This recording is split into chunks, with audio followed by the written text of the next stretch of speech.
Hey, it's Jameson with kind of a quick video. I've got a full fuse going in, and so I thought I would play around with this.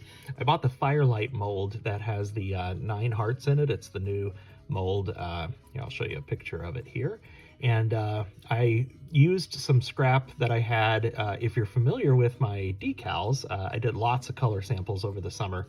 And so I used some of those, chopped them up, put them in that heart mold, and got these. Now, there were a few that had started to develop a little bit of debit, so I sanded those down. And I thought I would just put them, they're kind of thick, so I thought I would just put them in here in a little bit of a design and let them just flow together and kind of see what happens. So that's just a fun experiment.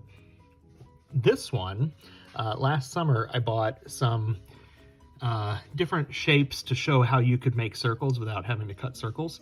And these were the blanks I had. So it's clear. There's a clear one on top. I'd sanded a little bit of debit off of that as well.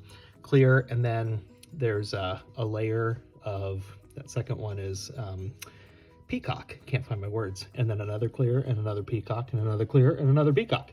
And I thought it would just be fun to stack those different sizes, 6 of them. Some of them are quite thick. I'm putting a mold around it just in case. I'm going to center it in here and just have some fun melting that down to see what happens. I think the color displacement of those clear pucks would be kind of interesting. So I'm going to do a nice, long, slow, full fuse because I've got some other stuff that needs that. So we'll just see what this looks like when it comes out. Okay, so this just kind of blobbed out. It doesn't even resemble hearts anymore, but that's okay. It's kind of cool. Kind of looks like a mini Frit stretch that a lot of people have been doing lately. I'll just slump this into some bowl mold and that'll be that. This one, look at that. I got a big bubble there and a couple of bigger bubbles here. That one looks like it's really close to the surface. The color gradient that was created is kind of interesting. And boy, did I guess that right. Look at, like, almost touches the edge of that mold. So it looks like it does touch over there. If I had had it centered just a little bit more, it would have been almost a perfect guess in terms of how that glass was going to flow. Let's see what to do with this next. So I popped the bubbles, dusted it with some clear powder, and put it back in for a full fuse. Okay, so on this one, what to do with it? So there were a couple of spots here where where those bubbles were blown out, and then now they formed like a little bit of a debit spot there.